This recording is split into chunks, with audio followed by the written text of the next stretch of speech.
제사장, 지금부터의 세월은 국경과 마찬가지로 열하의 피서산장 안팎에도 의심과 불안의 기운이 팽배해 있었다. 입추 정도가 되면 낮에는 여전히 무더워도 아침 저녁으로는 누가 뭐래도 벌써 가을이다.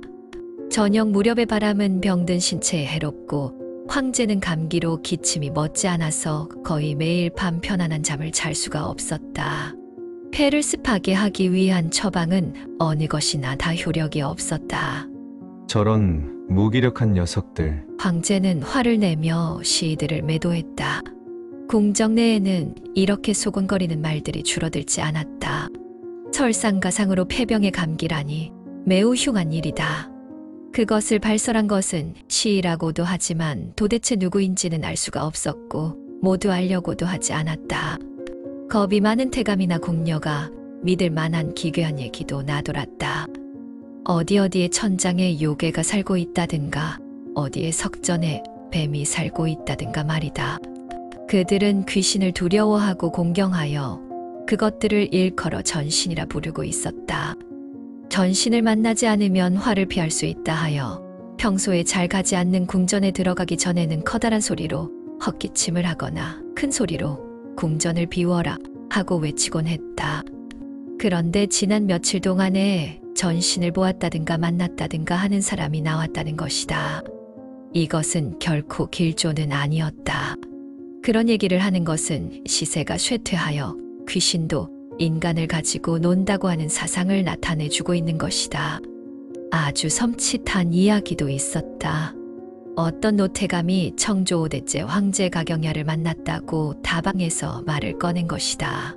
그날 밤 나는 숙직이었네. 꾸벅꾸벅 졸고 있는데 돌연 누군가가 나를 발로 차더군. 눈을 떠보고는 놀라서 기절할 뻔했네. 자, 맞춰보게. 내가 본 것이 누구인지 말일세. 누가 그런 것을 맞출 수 있다고 했나? 얘기가 있으면 빨리 털어놓아 보게. 방귀를 뀌고 싶으면 빨리 뀌란 말일세.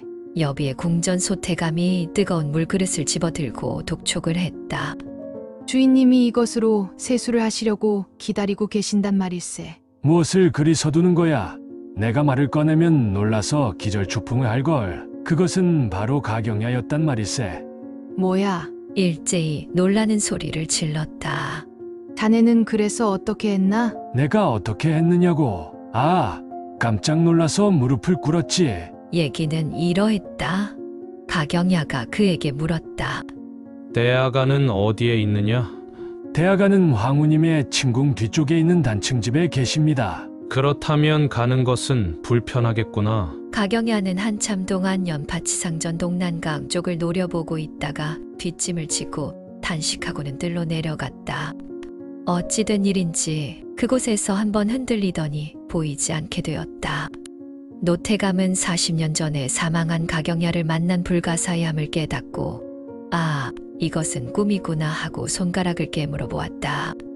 결국 꿈이었단 말이지? 이것을 좀 보게. 그는 똑똑히 깨문 자국이 남아있는 집게 손가락을 보였다. 자네의 섬기는 태도가 마음에 들었기 때문에 가경야가 부르러 온 것일세. 웃은 것은 몇 사람뿐이고 많은 태감들은 이 피서산장에 40여 년이나 근무해 온 노태감의 얘기를 믿었다.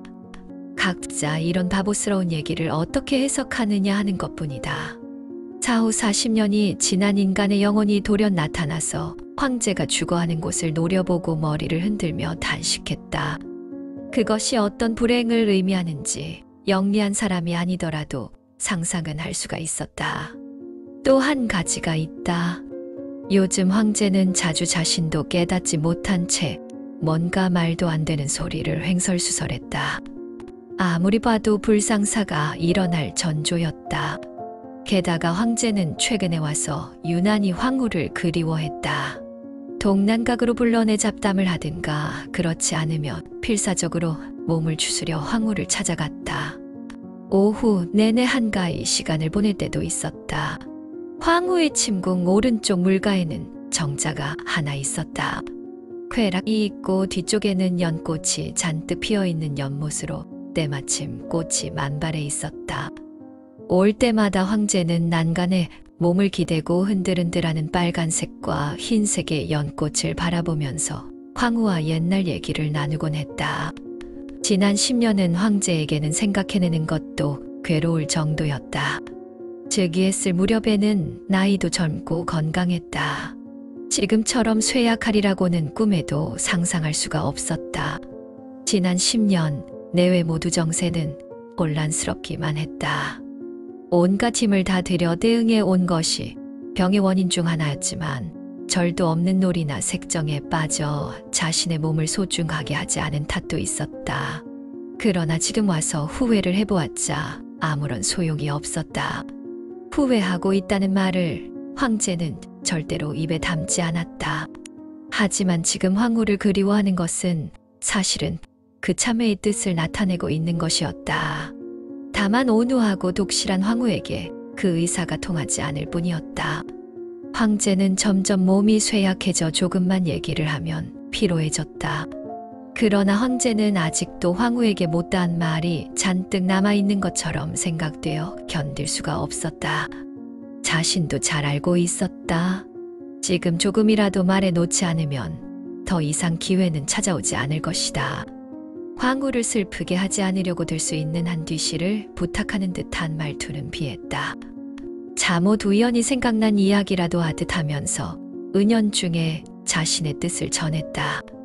황후는 그에게 마음으로 복종하고 있었으므로 한마디 한마디를 똑똑히 마음속에 새겼다. 황제도 자신의 중요한 말을 그녀가 소홀히 다루지 않을까 하는 걱정은 하지 않았다. 언젠가 대신들의 인품에 대한 이야기를 하게 되었다. 황제는 이학의 유명한 신하로서 강희조의 석빈과 장백행이 뛰어났었다고 얘기했다. 이 두 사람은 하남 사람이어서 얘기는 하남에서 군대 훈련을 하고 있는 이단계에게 미쳤다. 그는 이학을 준수하고 품행과 학문을 겸비한 사람이며 중임을 견뎌낼 수 있는 진정한 이학자였다. 또 하남의 몽고기인인 외인은 옛날에 돈친왕의 사부이며 지금은 봉천부윤이지만 근실하고 정직한 진짜 유학자라고 했다. 황후는 이단계와 외인이라는 두 사람의 이름을 똑똑히 머릿속에 새겨 넣었다. 축순에게도 얘기가 미쳤다.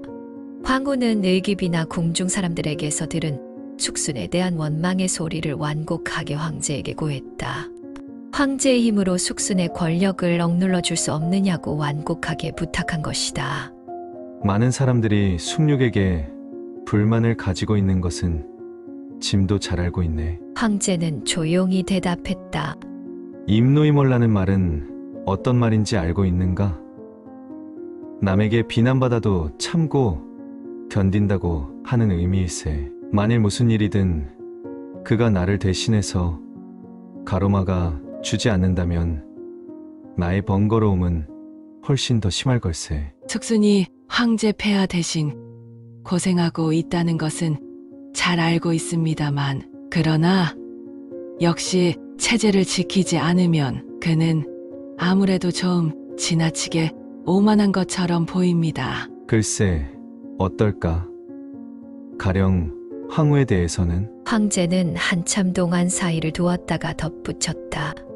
그는 당신을 대단히 존경하고 있어. 내가 그걸 잘 알고 있으니 그것은 안심해도 좋을 것이오. 황후는 얼른 변명했다. 저는 안심하지 못하고 있다고 말씀드리고 있는 것은 아닙니다. 황제 폐하께서 계시는데 무엇을 걱정할 것이 있겠습니까? 황제는 쓴웃음을 짓고 다음 말은 입에 담지 않았다. 그것은 자기가 없어지고 나면 어떻게 하느냐 하는 얘기였다. 황후는 은연중에 그 의미를 알았기 때문에 자신의 화제를 후회했다. 그렇다면 좀 더 깊이 황제가 사망한 뒤의 정치에 관해 얘기를 해도 좋았다. 최소한 공친왕에게 어떻게 대응하는가 황제의 마음을 탐색해보고 싶었으나 사소한 일로 실패한 것이다. 기회는 이제 2번 다시 없을 것이다. 다음 날인 7월 12일은 황후의 탄생일이었다. 황후는 시국이니만큼 축하 행사는 그만두라고 여러 차례 부탁했으나 황제는 듣지 않았다. 도피행 일의 첫 번째 생일이니 성대하게 지내고 싶다는 것이었다. 황제가 떠들썩한 것을 좋아한다는 것을 알고 있기에 황후는 그래서 기분이 좋아진다면 하고 어의에 따르기로 했다.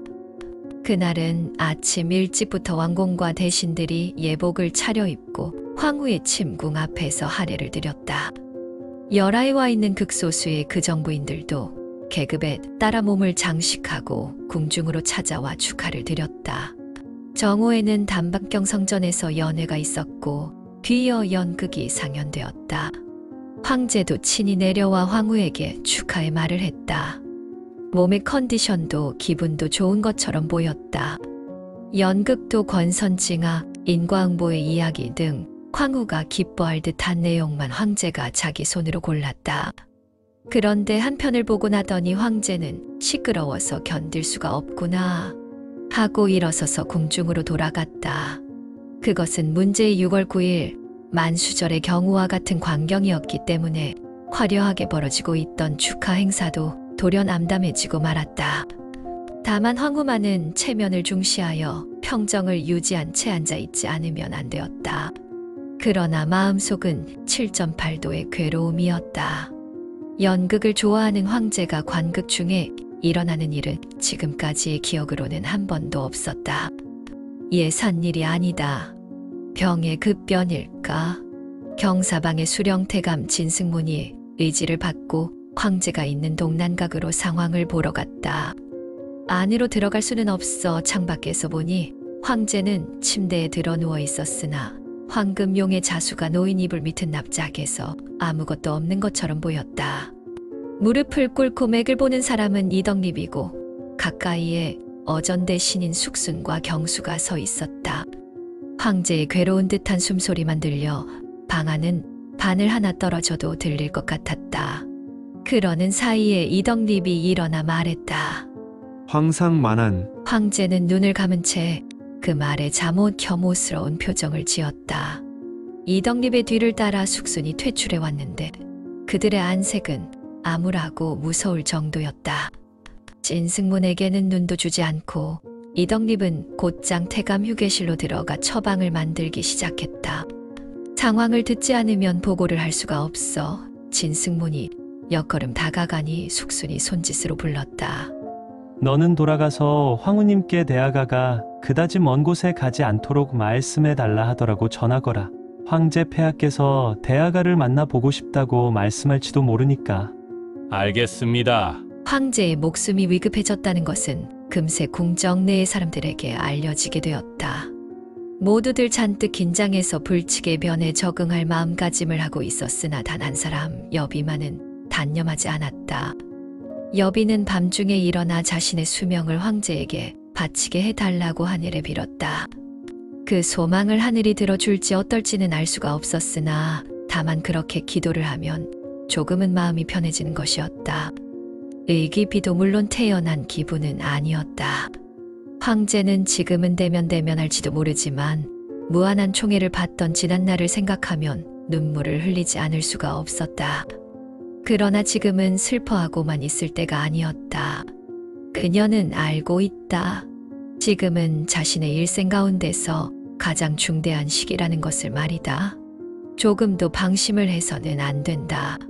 특히 대하가는 무슨 일이 있어도 자신의 손 안에 꽉 쥐고 있지 않으면 안 된다.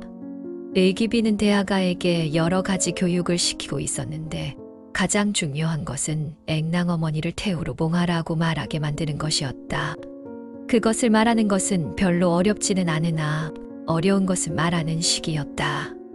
만일 황제가 아직 존명 중인데도 대하가가 그런 말을 한다면 당장 그녀에게 큰 화가 돌아올 것이다. 그렇다고 지나치게 늦어지면 황후가 우선하고 같은 날에 함께 태후의 지위를 받을 수가 없게 되고 결국 양궁병존의 계획은 무너져버리고 만다. 가장 좋은 것은 황제가 숨을 거두는 것과 동시에 대하가가 관 앞에 즉위 제일 첫 소리로 그것을 말하는 것이다. 그것이라면 황제의 입으로 직접 봉해진 것과 같은 효과가 있고 그 이상 공명정대한 방법은 없다. 의기비가 이런저런 궁리를 하고 있을 무렵 축순도 자신의 권력 유지를 위해 다방면으로 적극적인 활동을 벌이고 있었다. 황후의 생일에 그는 또 하나의 역직이 생겼다. 정황기 영시윈의 대신이었다. 궁정의 어전시, 건청문시는 정황기, 양황기, 정백기의 이른바 상삼기 가운데서 선발되는 것이 관례였다. 숙수는 새로운 역직에서 정황기 시위를 지휘하는 권한을 손에 넣은 셈으로 국문의 출입을 통제할 수 있는 입장에 선 것이다. 숙순의 다음 봉작은 고명대 신천자의 유언에 의해서 정치를 관장하는 대신의 명부에 대한 협의였다. 이 미리에 참가한 것은 재원과 단화의 두 친왕 외에 신복인 두 안뿐이었다.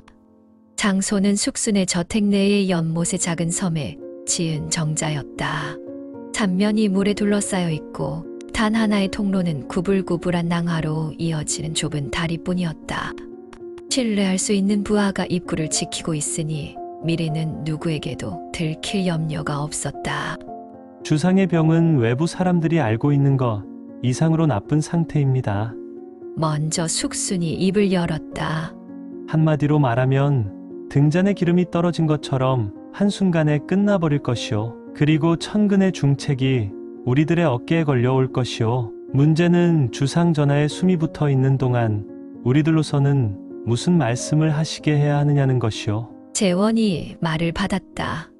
역시 누구를 고명대신으로 임명하게 하느냐 아닙니까? 공친왕을 넣을 수는 없소. 숙수는 두한에게 시선을 보내며 물었다. 개원, 당신에게 좋은 생각은 없소? 두한은 어느 정도 학문이 있는 편이었다. 한참 동안 생각하고 나서 천천히 말했다. 고명대신이란 우선 대부분이 지명 친임되는 것으로 일찍이 신하 쪽에서 예정한 예는 없습니다. 경솔하게 이것을 진언해서 반감을 사기라도 한다면 졸책이 될지도 모릅니다. 그런 일은 있을 수가 없소. 나는 자신이 있소. 숙수는 지체 없이 단언했다. 그렇다면 좋습니다. 그럼 우리 모두 이름을 생각해 봅시다. 단화는 코담배로 검게 물든 손가락으로 가리키면서 말했다. 당신과 나와 그와 그것에 글을 넣으면 4명이 됩니다. 그리고 군기 대신들 전부 하고 재원이 말을 하려니까 숙순이 반박했다. 안 됩니다. 어째서 전부란 말입니까? 문상은 별도요? 그렇다면 4명이요. 목, 두, 꽝, 초 그리고 우리들 3사람을 합해서 7명이 되지요. 또 한 사람 추가하지 않으면 안 되는 것이 아닌가요? 얘가 말하는 의미를 알겠소. 두한이 고개를 끄덕였다. 한참을 궁리하고 있던 재원과 단화도 숙순의 의도를 이해할 수가 있었다. 대청조의 가법에서는 친친조년의 네 문자를 중시한다. 고명 대신을 뽑아 어린 황제를 보좌한다고 하면 이 관례를 위반할 수가 없다. 그러나 현은 황제의 재량으로 결정할 수 있으나 친을 속일 수는 없다. 정말로 손발과 같은 관계가 아니면 안 된다. 친 가운데 친이라고 하면 공친왕밖에 없다. 그러니 고명 대신의 명부에 공친왕의 이름을 올리지 않으려면 그것에 대신할 인물을 찾아내지 않으면 안 된다. 경수는 황제의 누이의 남편이고 어전 대신으로서 대아가의 면학소의 책임자이기도 했다. 친족이라는 의미에 벗어나 있지는 않으니 말수가 적고 고인인 이 노인이라면 불만이 있는 자들의 입을 막을 수 있을지도 모른다. 이것으로 8명의 고명 대신은 정해졌다. 다음은 공변상의 대신인 장례위원의 명부였다. 이것은 일종의 명예직이며 영부의 이름을 얻는 것뿐이지만 대상이 끝나면 학례에 따라 은상이 내려진다. 이런 대개에 관계없는 명부에는 숙수는 무관심해서 공친왕의 이름도 넣어두었으나 한 가지 재경의상의 대신은 행제소에 참상할 필요는 없다고 하는 단서를 붙여놓았다. 방도가 정해지면 그 뒤는 상류를 받아내기만 하면 된다. 서두를 필요도 없지만 궁정의 경조를 담당하는 내무부의 관리들은 그럴 수는 없다. 구사의 수배는 성혼식이나 만수절처럼 화기애애하게 진행할 수는 없는 것이므로 숙수는 비밀의 일을 소집해서 미리 준비를 시작했다. 우선은 돈 문제였지만 이것은 당연한 것이므로 그다지 문제가 아니었다. 그것보다 중요한 것은 도읍에서는 금세 구할 수 있어도 열하에서는 손에 넣기 어려운 물건의 준비였다. 그 중 하나는 황제의 관이었다. 사망하면 즉각 납관하지 않으면 안 된다. 황제의 관은 금괴라고 하며 재료는 일종의 향목으로 색깔은 먹처럼 검다. 두드리면 금속성의 소리를 낸다. 시신을 넣으면 1000년이 지나도 변하지 않는다고 전해 내려오고 있다. 이 제목은 운남의 산속에서 나온다고 하며 내무부는 운임만도 40만 냥을 들여 도읍으로 운반하여 황목창에 보관해 두고 있었다. 촉수는 그것을 매우 빨리 더구나 극비리에 옮겨오라고 명했다. 또 하나는 백포이다. 황제가 관에 들어가면 유주가 상복을 입는 것 외에 국내외의 비빈과 권족, 문무백관이 모두 흰 상복으로 갈아입지 않으면 안 된다. 또 많은 장소에 흰 장막을 친다. 그 대부분은 내무부에서 공급한다. 북경이라면 몇몇의 큰 견직물 도매상 주인에게 필요한 만큼 주문하면 끝나지만 결하에서는 미리 준비해 두지 않으면 안 되었다. 그 밖에도 장례식을 집행하기 위해 준비해야 할 물건은 수천 종이나 있었다.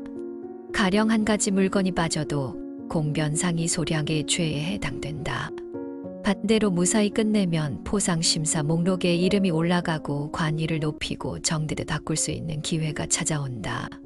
그래서 내무부 관리들은 일희일비 눈코 뜰 사이가 없었다.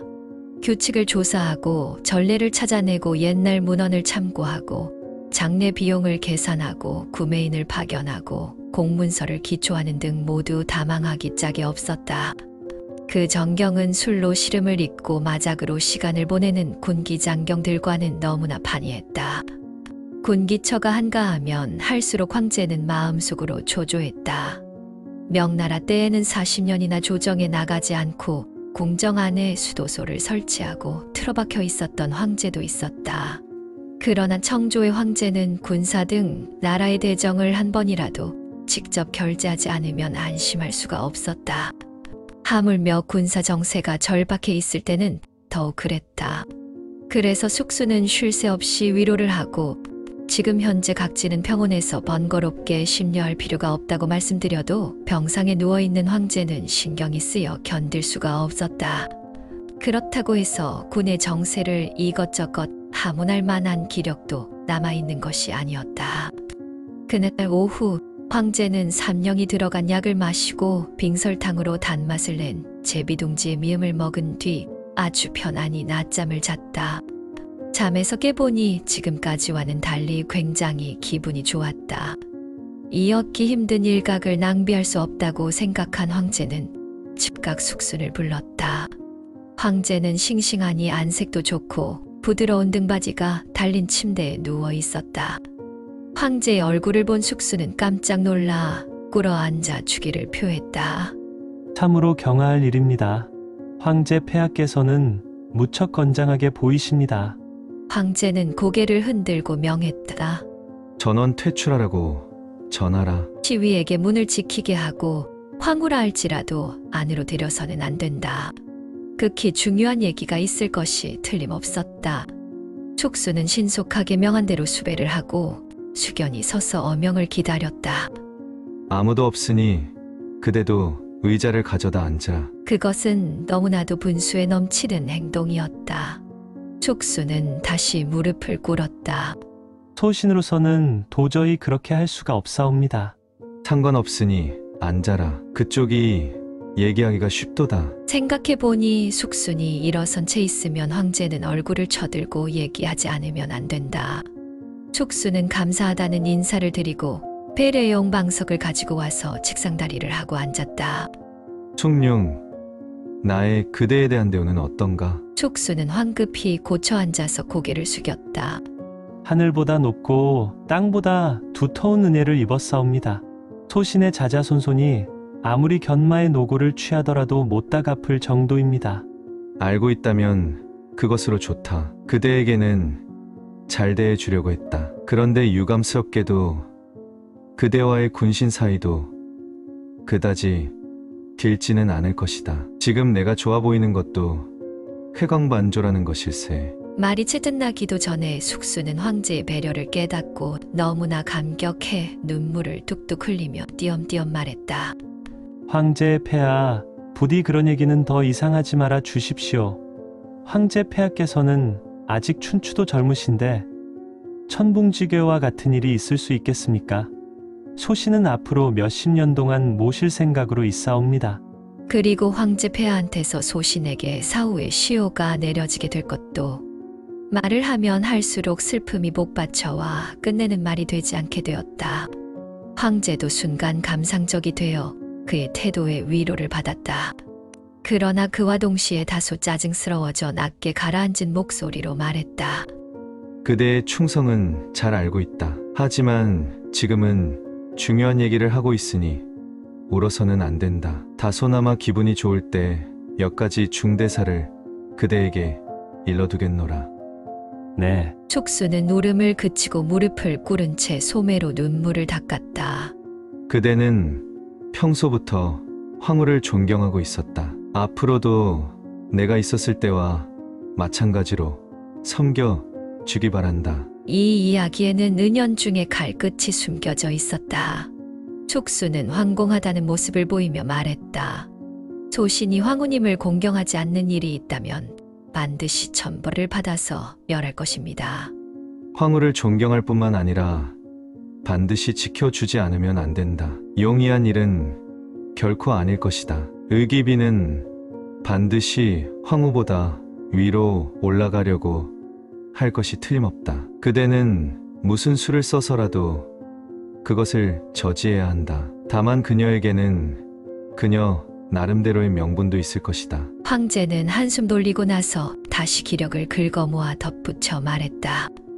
나도 한꺼번에 생각을 할 수 없지만 요컨대 그녀로부터 방비하지 않으면 안 된다. 그러나 지나쳐서도 안 된다. 의기비가 태후가 된 뒤 권력을 마음대로 휘두르는 사태를 두려워하여 숙순에게 방어의 중임을 부탁한 것이지만 사실은 그런 말을 들을 것도 없이 그도 그렇게 할 생각이었다.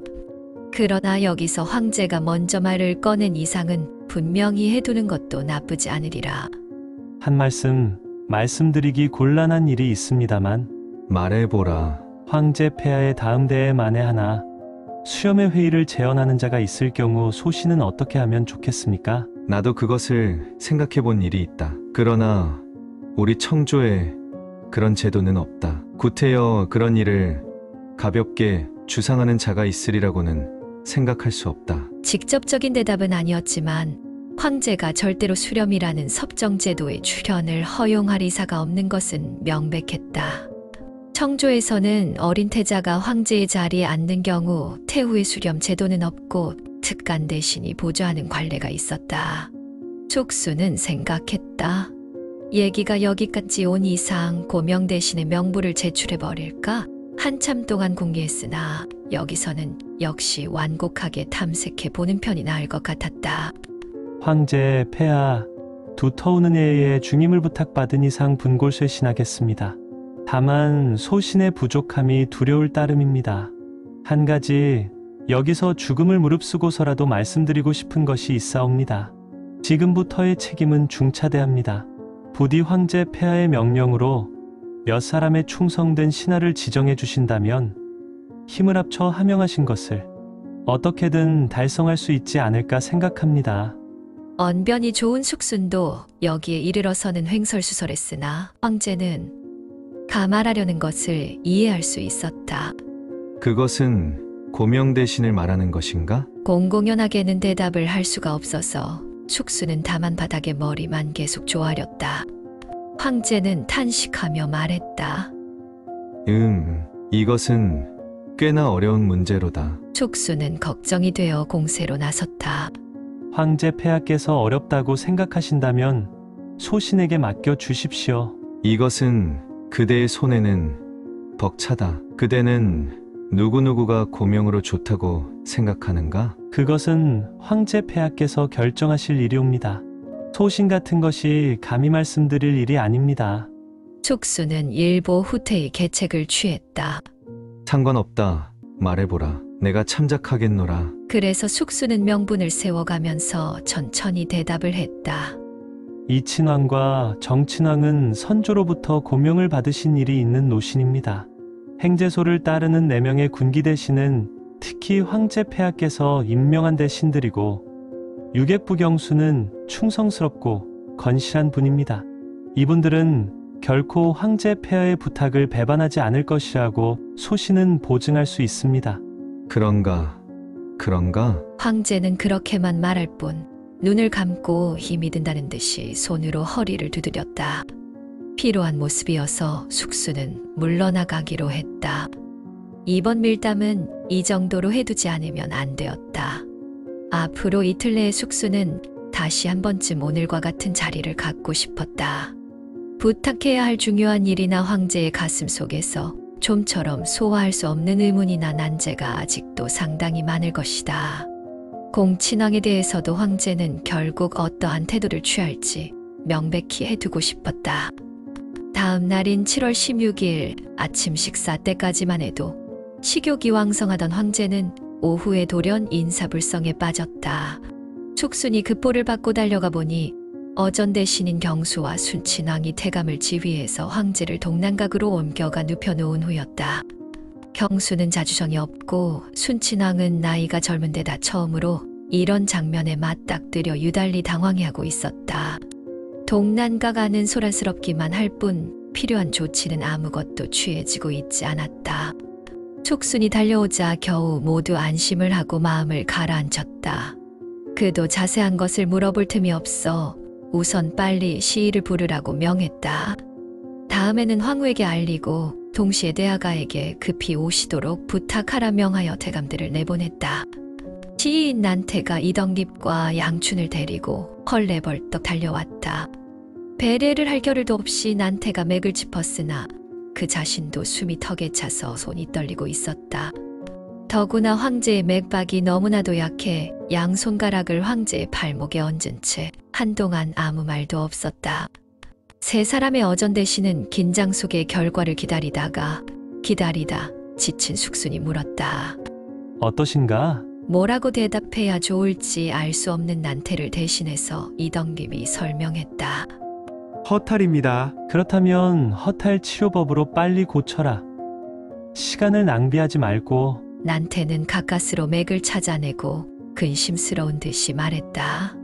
허탈임에 틀림없습니다. 늦어져서는 안 됩니다. 우선 인삼탕을 가져오도록 하시오. 인삼탕은 만들어 놓은 것이 있었다. 이덕립과 양춘이 황제의 입을 손으로 억지로 열고 금수저로 조금씩 흘려 넣었다.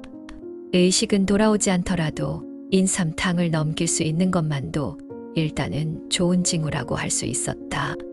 난태는 통맥사역탕이라는 인삼과 부자로 처방전을 완성한 다음 숙순에게 보였다.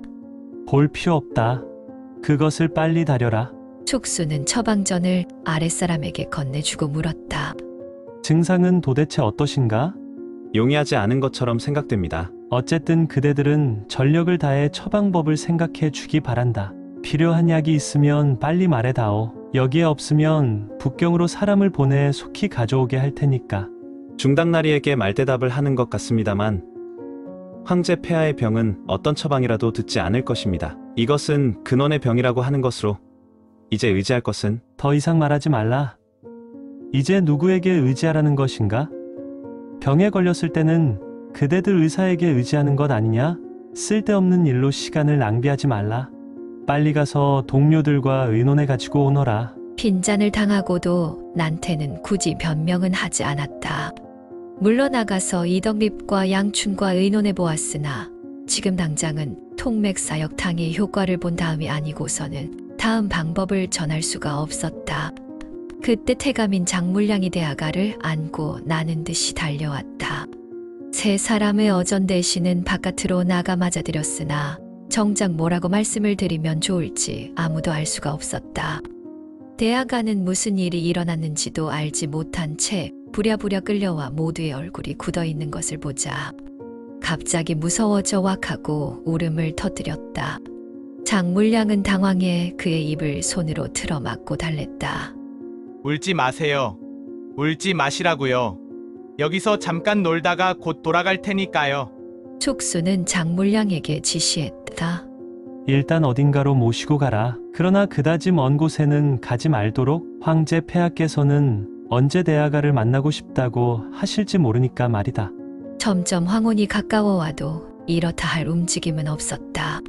소식은 이미 궁정의 내외에 전해지고 왕공과 대신은 물론이고 문무백관 누구나 다 초조함을 느끼고 있었다.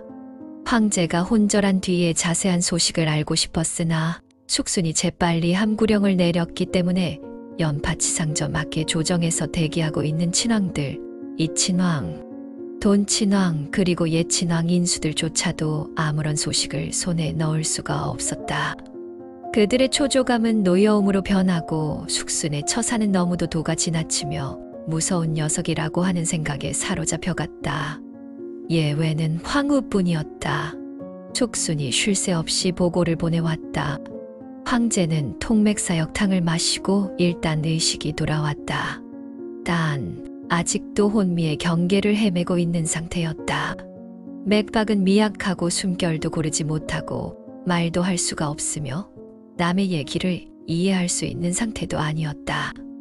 난태는 절대 안정이 필요하며 어떤 감정이라도 일으키게 해서는 안 된다고 경고했다. 그러니까 모두 면회사절이었다.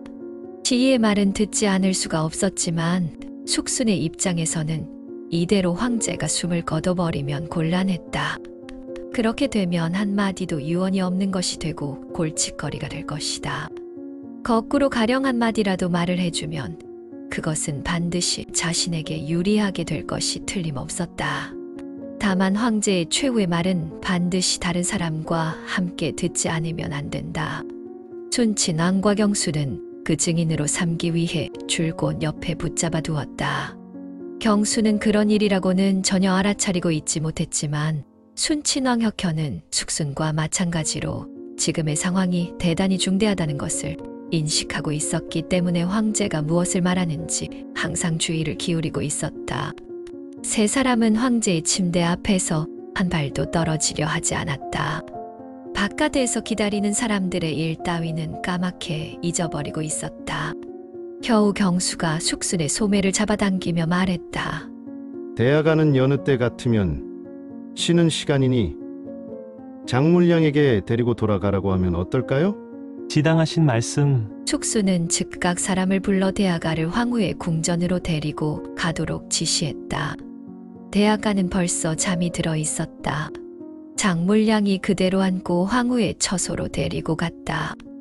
벌써 밤도 상당히 깊어 있었으나 친왕들이나 군기처에서 대기하는 군기 대신들은 돌아가고 싶어도 돌아갈 수가 없었다. 이 시각에 이르러도 소식이 없는 것은 황제의 병이 최악의 상태이기 때문이 아닐까? 그러나 그 무렵 황제는 옆을 돌아다보고 간신히 입을 열었다. 가느다란 목소리였다. 나는 이미 틀렸다. 모두를 불러오너라. 대아가, 종령, 군기 친왕들을. 알겠습니다. 황제 폐하께서도 마음을 편히 가지십시오. 우선 시에게 맥을 짚게 하겠습니다. 축순의 신호로 방 밖에 서 있던 난태, 이덕립과 양춘이 어전으로 다가갔다. 먼저 난태가 맥을 짚었다. 고개를 숙여 절하고 말씀드렸다. 육맥평화, 황제 폐하 대의입니다. 뭔가 음식을 올리면 어떤가? 황제 폐하께서 원하신다면 어떤 음식이든 상관없습니다. 배가 조금 고프구나. 황제는 상당히 상태가 좋아진 것처럼 보였다.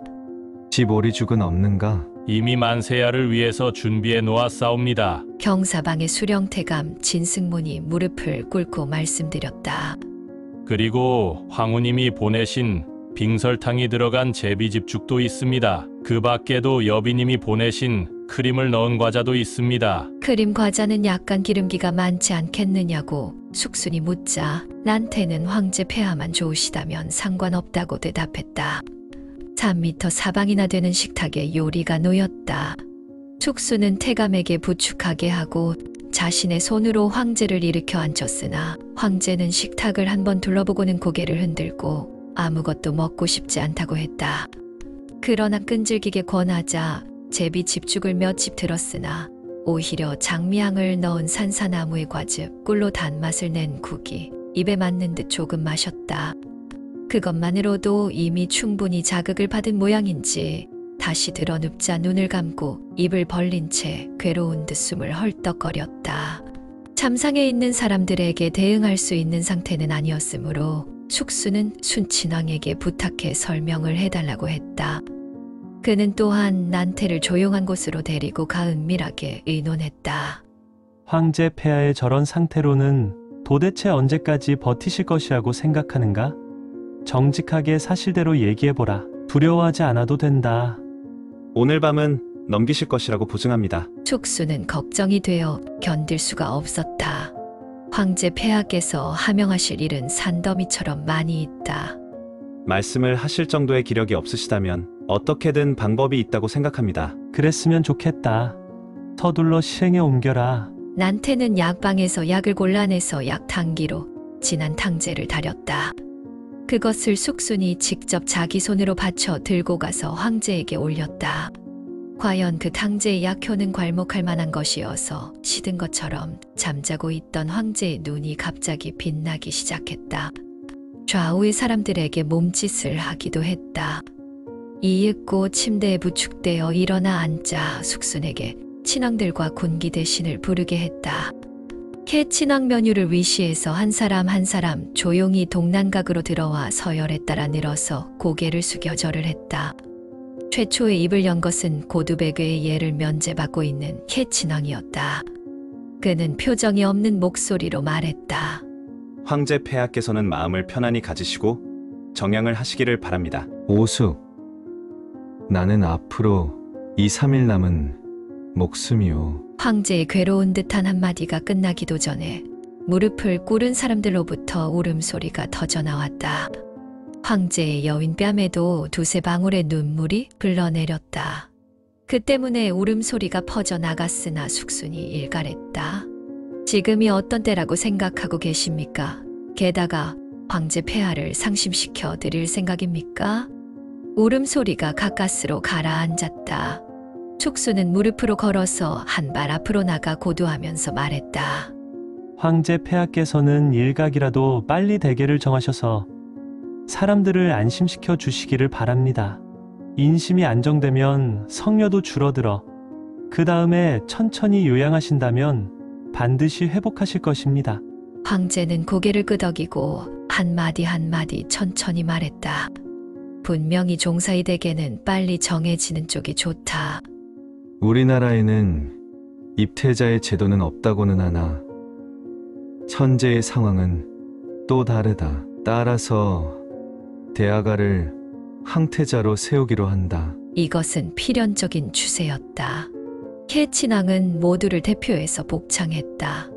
네, 대하가가 황태자가 되십니다. 대하가는 아직도 어리니 그대들 모두가 잘 보좌해 주기 바란다. 여기서 다시 몇 사람을 보필의 특별 임무자로 추가한다. 가장 긴장된 순간이었다.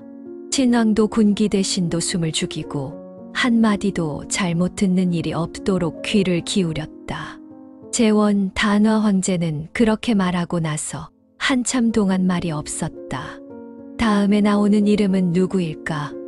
틀림없이 공친왕 혁흔이라고 대개의 사람들이 예측했다. 황제가 망설이고 있어서 숙순도 어쩌면 마음이 변해 공친왕의 이름이 나오는 것이 아닐까 하고 생각했다.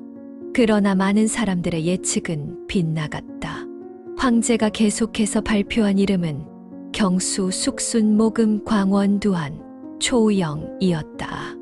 숙순의 일당은 미칠 듯이 기뻐했으나 얼굴에 나타낼 수는 없었다. 재원은 단화와 숙순 쪽을 바라보고 더듬거리면서 신들은 방금 은명을 하명받았습니다만 재간이 모자라서 중임을 견뎌낼 수 있을까 두렵습니다. 그저 오로지 견마의 노고를 아끼지 않고 보좌의 임무를 다하도록 노력하겠습니다. 만약 두 마음이 있다면 천벌을 받을 것입니다. 부디 황제 폐하께서도 안심하여 주시기 바랍니다. 그다지 잘된 봉답은 아니었지만 일단 어떻게든 형태는 갖춰졌다. 황제는 고개를 끄덕였다. 대하가는 대하가는 장물량에게 안겨서 도착한 참이었다. 황제가 부른다는 말을 듣고 장물량은 그를 내려놓고 어르고 달랬다. 황제 폐하께서 부르십니다. 얌전하게 갔다 오십시오. 어른처럼 규칙을 지키고 황제 폐하의 말씀은 무엇이든지 그대로 따라야 합니다. 절대로 울거나 해서는 안 됩니다. 우시게 되면 이 장물량은 큰일이 나게 됩니다. 어쩌면 갇혀 대하가와 놀 수 없게 될지도 모릅니다. 예복을 입은 대하가는 네, 하고 고개를 끄덕이고 있었으나 발을 열자 방에 사람들이 가득히 무릎을 꿇고 있어서 깜짝 놀라 방향을 바꿔 뛰어나가려고 했다. 장물량이 붙잡아서 식은땀을 흘리면서 말했다. 소야, 소조종, 들어가세요. 무서워할 것 없습니다. 다행히 대하가가 잘 알고 있는 경수가 나왔기 때문에 약간 대담해져 그의 손에 끌려서 똑바로 침대로 다가갔다. 무릎을 꿇고 무난 인사를 드리고 그 다음에 한마디 말했다. 아마 아직 6살인 이 아이가 지금부터 이 누더기 같은 산하를 짊어지고 가지 않으면 안 된단 말인가. 황제는 만감이 가슴 속에서 교차하고 조상에게도 자손에게도 면목이 없었다. 지금에 와서야 처음으로 삶과 죽음이 얼마나 잔혹하고 무정한가 하는 것을 깨달았다. 이것도 저것도 뜻에 반해서 모두 손을 놓지 않을 수가 없다니. 인간 세상의 슬픔, 이것보다 더한 것이 또 있을까. 슬픔으로 가슴이 벅차오자 또 갑자기 식은땀이 흐르기 시작하고 숨도 가빠졌다. 대하가는 그 모습을 보고 깜짝 놀랐다. 대하가는 침대 위로 올라가 황제의 손을 잡아당기며 큰 소리로 외쳤다. 아마 이것이 황제에게는 더할 수 없는 위로가 되었다.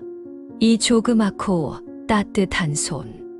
뭔지 모를 불가사의한 힘이 몸에 주입된 것처럼 가쁘게 뛰던 숨도 멎고 기분도 가라앉았다. 황제는 이미 죽음에 대한 두려움을 느끼지 않게 되었고 미소를 지으며 가느다랗고 수척한 손을 뻗어 대하가의 얼굴을 매만졌다.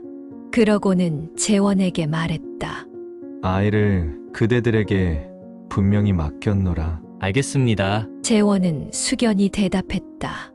대하가는 태어나면서부터 효행이 두터운 분이기 때문에 구세의 명군이 되실 것입니다. 잘 가르치고 이끌어 주기 바란다. 이용조 혼자서는 부족할 테니까 황제는 대하가에게 말했다. 내가 부탁해둔 8명의 대신을 그대도 알아둬라. 이 인사를 드려라. 재원은 8명을 대표해서 사양했으나 황제는 허락하지 않았다. 그런 사양을 황제는 좋아하지 않았다. 고명팔 대신은 옆으로 한 줄로 늘어서서 대하가와 마주 보았다. 한쪽은 읍이라는 절을 하고 한쪽은 무릎을 꿇고 발례했다. 이것으로 황제는 얼굴을 마주 보고 부탁한 셈이 되었다. 형식 외에 아직도 중요한 수속이 한 가지 남아 있었다. 숙수는 책상을 한 개 가져오게 했다. 이것은 황제에게 주필로 조칙을 써달래기 위한 것이었으나 황제는 글을 쓸 수 있는 상태가 아니었다. 붓을 잡은 손이 부들부들 떨리고 있었다. 황제는 붓을 내던지고 술지를 써오너라 하고 명했다. 두한이 황제의 대필이라는 입장에서 간단 명료하게 2통의 수유를 쓰고 선임의 군기 대신 모금에게 양손으로 바쳤다. 모금에게서 어전 대신인 숙순에게 건너갔다. 숙순은 대충 읽고 크게 만족하고 항 모양의 금촛대로 비춰서 황제가 볼 수 있도록 했다.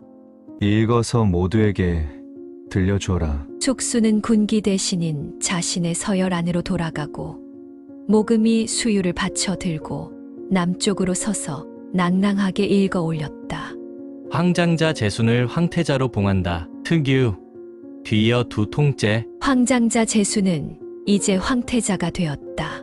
따라서 재원단화 경수 숙순 모금 광원두한 초우영은 마음을 다해서 보좌하고 일체의 정무를 도와 협력하라. 특유. 그 일체의 정무를 도와 협력하라는 문구는 사실은 두한이 멋대로 추가한 것이지만 일단 황제가 인가한 이상은 황제의 입에서 나온 것이 되며 아무도 굳이 이 일을 제기하지 않았다. 다만 냉정한 몇 사람인가가 이미 경계심을 품기 시작하고 있었다. 중대한 행사를 이렇게 치러낸 황제는 단번에 힘이 빠진 듯 목을 늘어뜨리고 두 눈을 감고 있었다. 면유가 황제 폐하께서는 휴식을 취하는 것이 좋을 것 같습니다. 하고 말씀드리고 괴한의 예를 하고 퇴거했다. 고명팔 대신 외에 암담해하지 않는 사람은 없었다. 고명 대신 속에 공친왕의 이름이 없는 것은 좋은 징후가 아니었다. 조정에서는 앞으로 여러 가지 일이 일어날 것이다. 어떤 사람들에게 있어서는 숙순의 권력이 점점 더 강대해지고 기염이 올라가기 때문에 앞으로 더욱 접하기가 힘들어진다는 것을 의미했다. 또 어떤 사람들은 순수하게 공친왕을 위해 불만을 느꼈다. 그의 신분이나 재간, 어느 모로 보아도 고명 대신의 반열에서 제외되는 것은 부당하지 않은가. 그러나 그때 냉정한 판단을 내리고 숙순과 일전을 가지려 하고 있던 것은 궁중 속에서 고독의 등불을 켜놓은 의기비였다. 동난각의 모든 움직임을 그녀는 수시로 정확히 장악하고 있었다. 대아가가 황태자로 봉해진 것은 특별한 소식은 아니었다. 그러나 고명 대신에 공친왕의 이름이 빠진 것은 어느 정도 예측은 하고 있었다고는 하지만 역시 충격이었다. 사정이 분명해진 시점에서 다시 한번 계획을 검토해 볼 필요가 있다. 황제의 수명은 끝이 보이고 있으니 그는 죽을 때까지 동생인 공친 왕과 화해하지 않을 생각이라는 것이 분명했다. 같은 형제이면서 그렇게까지 의심하고 죽음을 가지고서도 풀 수 없는 두 사람의 불화, 그것은 숙순의 도발과 이간책이 가져온 결과 외에 아무것도 아닌 것이다. 거기까지 생각하자 일귀비는 소름이 끼쳤다.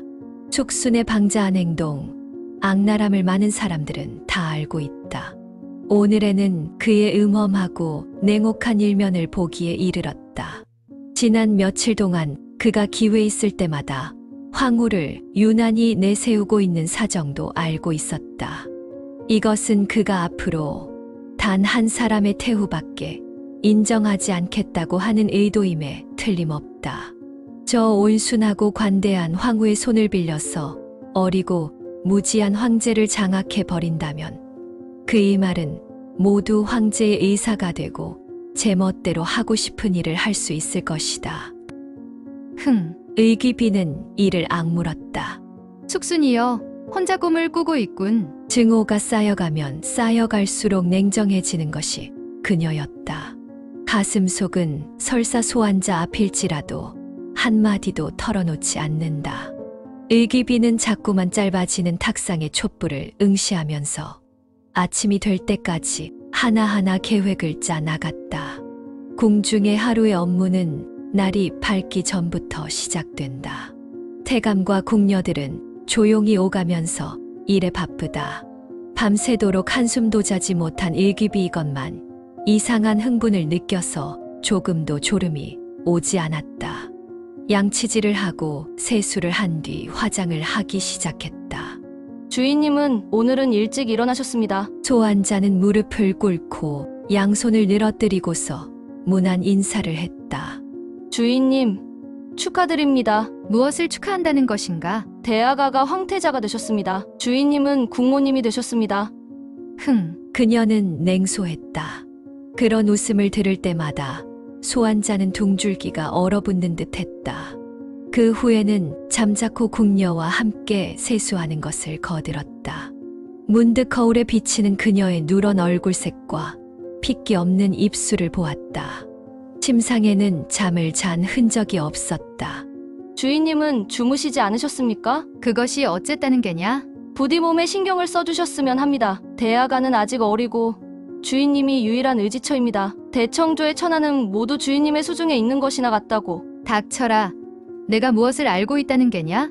함부로 허튼 소리를 해서는 안 된다. 다시 한번 꾸지람을 듣고 말았다. 하지만 이번에도 소환자는 무엇 때문에 꾸중을 들었는지 짐작을 할 수가 없었다. 특별히 틀린 말을 한 것도 아닌데 도무지 이치에 닿지 않는다.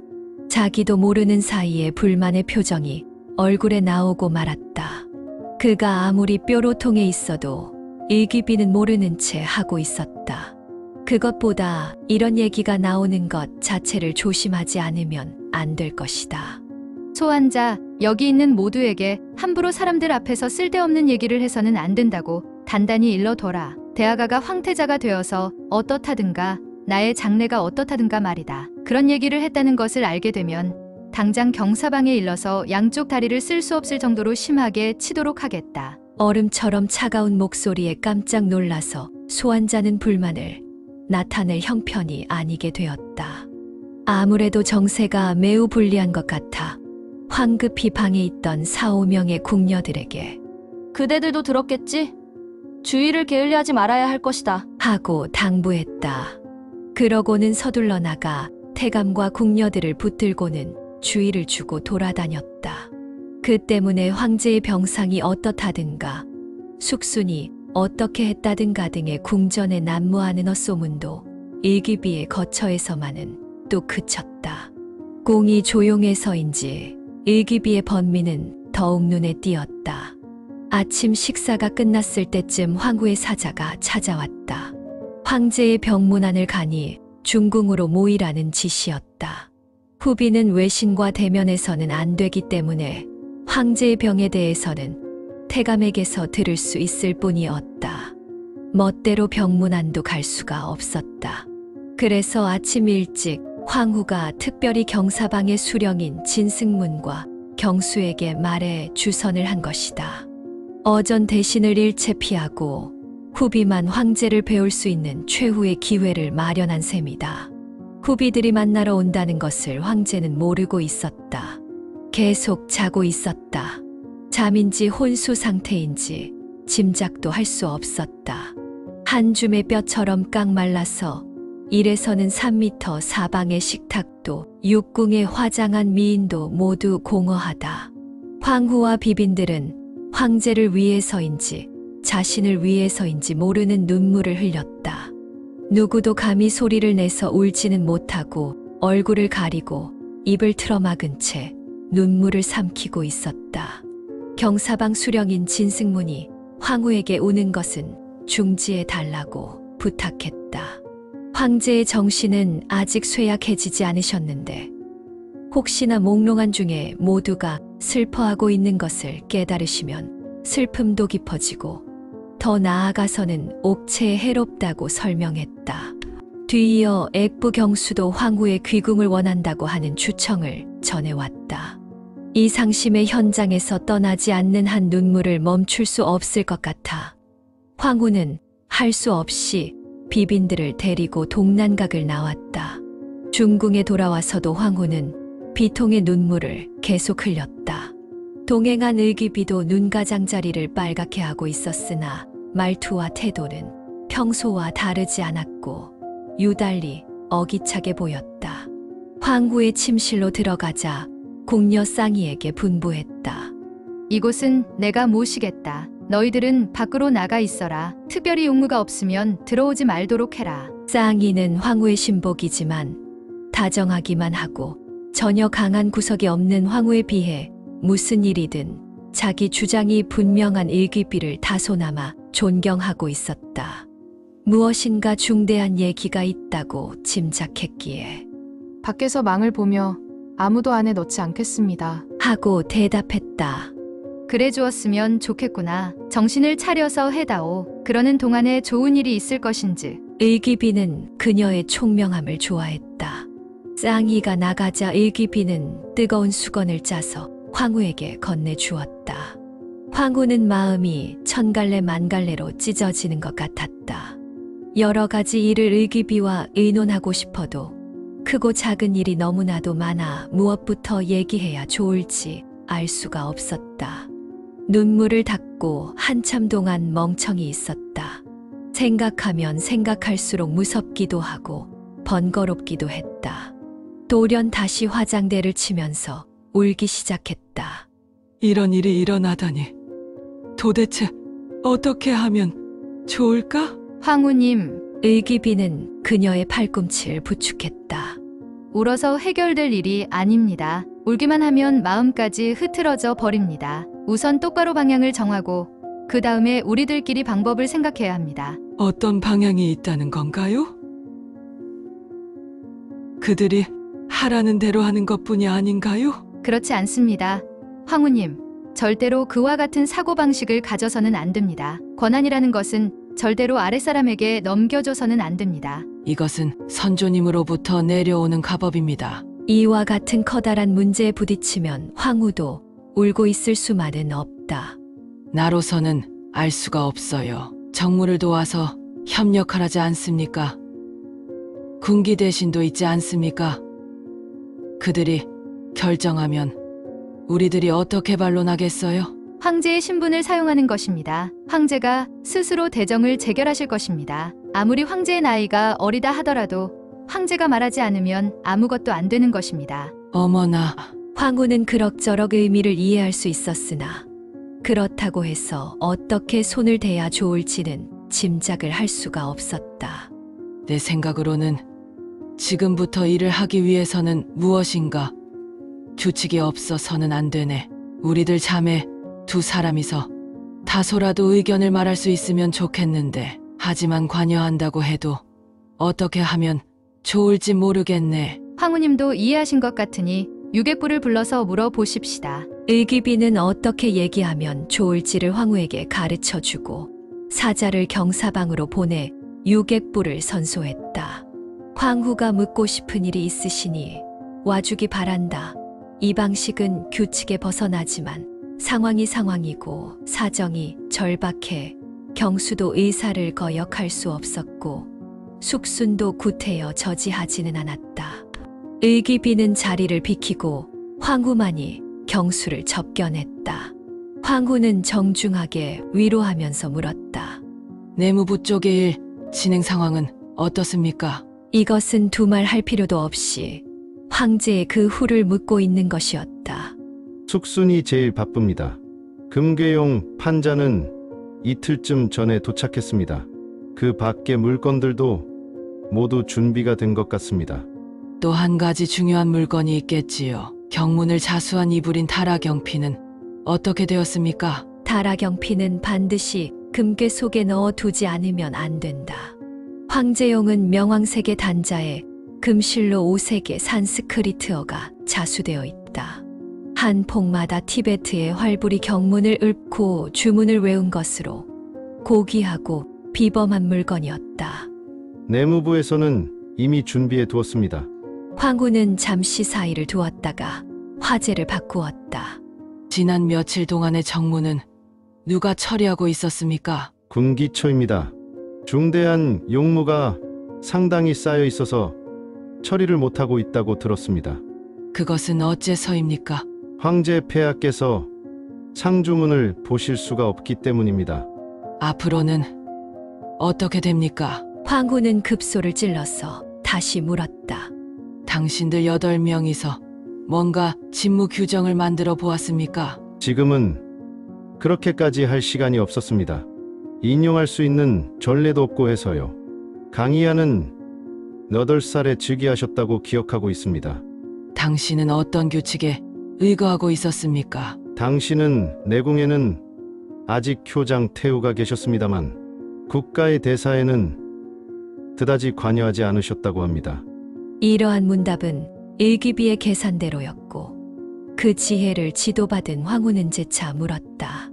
그러면 결국 누가 관리하고 있었습니까? 보정의 4명의 대신들입니다. 어떤 네 사람입니까? 경수는 생각해 내면서 느릿느릿 대답했다. 생리, 소극사랍, 알필륨, 오배입니다. 그 뒤에는요? 그 뒤에는 당연히 강희아가 친정을 하셨습니다.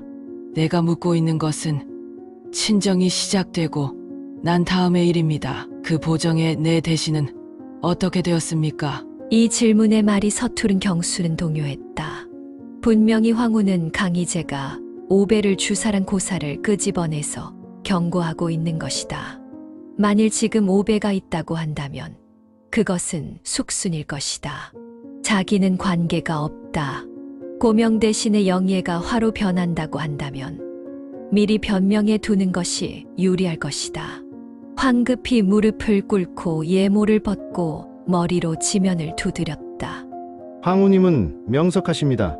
신은 국운을 대대로 입고 황제 폐하로부터 책임이 무거운 부탁도 받았습니다만 재간이 없어 중임을 맡을 수가 없다는 것을 잘 알고 있습니다. 황제 폐하의 병원이 조종이 비호에 의해 하루라도 좋아지시도록 신은 밤낮으로 빌고 있습니다. 고명 대신의 얘기 같은 것은 옆으로 밀어놓고 두 번 다시 입에는 담지 않겠습니다. 그는 그렇게 말하면서 한편으로는 숙순의 방자한 행동을 생각해내고 있었다.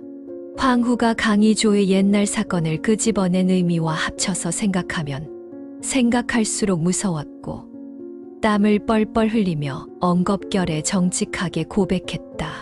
신이 어느 정도의 사람인지 황후님은 잘 알고 계시리라고 생각합니다. 그들이 저를 지보리처럼 석쇠에 얹어도 어떻게 할 수가 없습니다. 그러나 제가 할 수 있는 일이 있다면 죽음도 사양하지 않겠습니다. 그러나 도움이 될 수 있을지 걱정이 됩니다. 횡설수설하는 얘기에 황후는 웃음이 터져 나왔으나 막상 어떻게 대응하면 좋을지 알 수가 없었다. 이런 결과는 일기비의 계산에는 들어있지 않았기 때문이었다. 경수의 기회주의자적인 태도에 온유한 황후도 불쌍한 느낌이 들어 웃음이 터져 나오려고 했던 것이다. 경수는 무릎을 꿇은 채 언제까지나 일어나려고 하지 않았다. 이제는 황후도 얘기를 계속할 것이 없었다. 장면이 이상하게 될 즈음 병풍 뒤에 숨어있던 일기비도 나오지 않을 수가 없게 되었다. 그녀는 하늘하늘 그러나 휙하고 모습을 나타내며 황후에게 절을 하고 나서 유객부, 제발 일어나 주세요. 하고 말했다. 일기비의 모습을 보고 경수는 기분이 다소 편해졌다. 그녀는 성격은 강하지만 사물에 이치는 분별할 줄 알았다. 그의 입장의 괴로움, 역시 충성스러운 본심은 이해해 줄 것이다. 경수는 일어나서 일기비에게 절을 하고 한 발 옆으로 물러났다. 만일 그녀에게서 질문을 받는다면 다시 한번 의사표시를 할 생각이었다. 유객부는 한 집안 분이시니 결코 남에게 협력을 하지는 않으실 것입니다. 일기비는 황후에게 한 말이었으나 경수에게 황후의 근친이 몸이라는 것을 잊지 말라고 암시를 준 것이었다. 혈연으로 말하자면 숙순 일당의 먼 친척들보다 훨씬 더 밀접하니까 말이다. 경수는 그녀의 의도를 알아차리고 양손을 늘어뜨린 채 서둘러 대답을 했다. 의기비는 잘 알고 계십니다. 지금의 얘기대로입니다. 그것이 바로 저희 지금 심정입니다. 좋습니다. 그러나 유객부에게 물어보아야 할 것이 있습니다. 당신이 퇴출하고 난 뒤 그들이 황후가 어떤 얘기를 하셨느냐고 물으면 뭐라고 대답하겠습니까? 그때는 황후께서 황제 폐하의 큰 일대의 준비가 어떻게 되어 있는지에 대한 하문이 계셨다고 말할 생각입니다. 그렇습니다. 지금 그대로 얘기하시면 됩니다만 그 밖의 일에 대해서는 아무 말도 하지 마시기를 바랍니다. 당신 혼자서 그들과 싸워보았자 도저히 승산은 없으니 쓸데없는 얘기는 하지 말고 무슨 일이 있으면 이쪽으로 알려줄 궁리를 해 주었으면 좋겠습니다. 의기비는 잠시 사이를 두고 나서 위험을 담아서 덧붙였다. 아시겠습니까? 쓸데없는 일에 끼어들지 말라는 의미라고 깨달았기 때문에 경수는 곧 대답했다. 알겠습니다. 잘 알겠습니다. 아셨다니 좋습니다. 황후님, 만일 다른 얘기가 없으시다면 애프께는 돌아가라고 말씀하시지요. 네, 또 한 가지가 있어요. 큰일이 벌어지면 내외가 모두 시끄러워질 것입니다. 그들로서도 손이 잘 돌아가지 않을지도 모릅니다. 그때는 애프가 대하가의 시중을 들어주지 않겠습니까? 이것이라면 경수로서도 할 수 있는 일이었다. 그는 기꺼이 받아들였다. 황후님도 의기비도 안심해 주십시오. 이 경수가 충분히 조심해서 받들어 모시겠습니다. 경수가 퇴출해 가자 황후와 일귀비는 얼굴을 마주보고 쓴웃음을 지었다. 본래 같으면 그를 자기 편으로 삼고 싶었다. 그런 기회주의자라고는 꿈에도 생각하지 않았다. 황후는 고개를 흔들고 탄식했다. 당신이 못을 박아 놓았으니 안심할 수가 있지만 절에 가지고는 도움이 되기는커녕 모든 것을 망치겠어요. 황후님, 마음을 가라앉혀 주십시오. 만사에 제가 붙어 있으니까요. 그렇게는 말했으나 일귀비도 사실은 어떻게 하면 권력을 잃지 않고 이겨낼 수 있는지 알지 못했다. 자신의 방으로 돌아와 난간에 몸을 기대고 궁리하고 있는 사이에 오후가 되었다.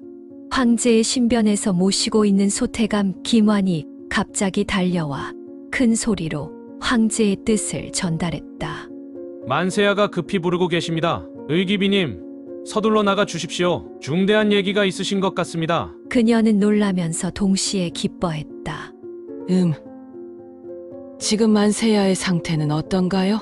몸은 괜찮으신 것 같습니다만 다만 김환은 말을 잠깐 흐리더니 곧 덧붙여 말했다. 저로서는 말씀드릴 수가 없습니다. 황제는 지금 회광반조의 것이라고 그녀는 상상했다. 시간은 그야말로 소중해서 한시도 소홀히 할 수가 없었다. 그녀는 서둘러 연파치상 전으로 향했다. 어전 대신들이 궁전 밖에 멀리 늘어서 있는 것을 보니 황후가 동난각에 있다는 것을 알 수 있었다. 소태감이 발을 열자 황후가 침대 앞에 무릎을 꿇고 있었다. 의귀비도 뒤에 가서 무릎을 꿇었다. 이것은 그대에게 주겠노라. 황제는 가느다랗게 그렇게 말하고 떨리는 손을 내밀어 조그만 비단 주머니를 황후에게 건네주었다. 의귀비는 그것이 걸륭조부터 전해오는 장방형 이옥인으로 표면에 어상의 두 글자가 새겨져 있다는 것을 알고 있었다. 황후는 눈물을 참고 말했다. 황제의 은혜 감사합니다. 나나는 의귀비의 아명이다. 여기에 있습니다. 황후는 몸을 약간 옆으로 돌리고 의귀비에게 신호했다. 나나입니다. 의귀비는 어전에 무릎을 꿇고 양손으로 침대를 만졌다. 머리를 낮게 하고 숨을 가쁘게 쉬었다. 황제는 천천히 얼굴을 돌려 그녀를 보았으나 곧 시선을 돌렸다. 빛이 흐려진 눈이 돌연 복잡한 그림자를 담았다. 지나간 날의 추억과 눈앞에 그녀가 겹쳐져서 그것이 사랑인지 미움인지 분명치가 않았다. 황제의 목소리는 낮고 더구나 막힌 것 같았다. 그대에게 뭐라고 해야 좋을지 모르겠구나. 의귀비는 울음을 터뜨렸다. 울음소리에는 불만도 담겨 있었다. 오늘에 이르러서도 황제는 자기에게 편견을 갖고 있으며 그것을 해명할 시간은 이미 없었다. 불만은 영구히 지울 수가 없는 것일까?